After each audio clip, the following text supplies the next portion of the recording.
Depuis le début des années 2000, la France a connu une croissance économique faible, irrégulière.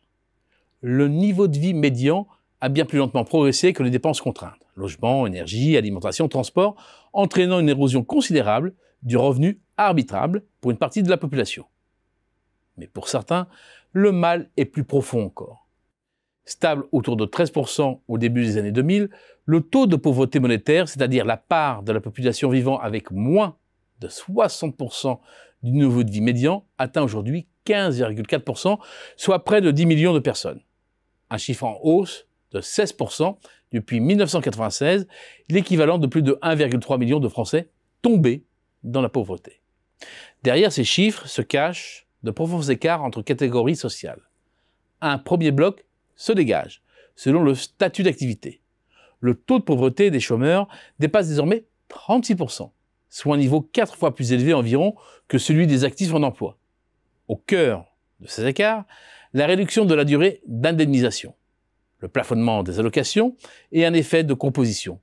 Davantage de personnes seules, de jeunes, peu ou pas diplômés, des catégories particulièrement exposées à la pauvreté.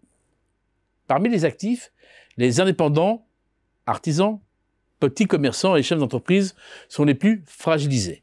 Près d'un quart déclarent un revenu inférieur au seuil de pauvreté. La hausse des charges, la concurrence accrue et la transformation rapide des modes de consommation ont comprimé leurs marges et leur capacité d'investissement. Viennent ensuite les salariés les moins qualifiés. Le taux de pauvreté atteint 14,7% chez les ouvriers et 13% chez les employés, contre moins de 10% 20 ans plus tôt.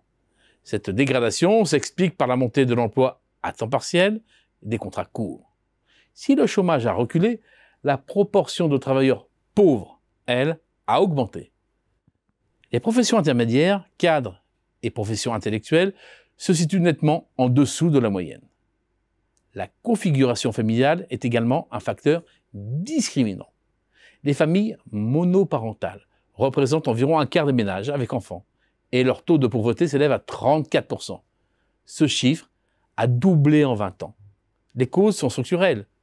Un seul revenu pour 2 ou 3 personnes, des charges fixes importantes et une moindre capacité d'épargne de précaution. Les prestations sociales atténuent partiellement cet écart sans le résorber. Conséquence de la dégradation de la situation des familles monoparentales, le taux de pauvreté des enfants augmente et atteint un record à près de 22%. Le phénomène est plus diffus, mais bien réel, pour les classes moyennes inférieures. Sans basculer dans la pauvreté monétaire, elles subissent un appauvrissement relatif. Le coût du logement et de l'énergie a progressé 2 fois plus vite que le revenu. Enfin, le taux de pauvreté atteint 32% chez les personnes immigrées et jusqu'à 38% pour celles nées en Afrique. Ces chiffres sont stables depuis 2 décennies. Les écarts s'expliquent principalement par des différences de qualification, d'accès à l'emploi et de capital patrimonial. La France ne s'est pas globalement appauvrie, mais les écarts entre groupes se sont creusés. L'appauvrissement touche avant tout les actifs modestes, les familles isolées et les indépendants. Cette évolution pose moins la question de la croissance que celle de sa répartition et de la capacité du modèle social à amortir durablement les inégalités économiques.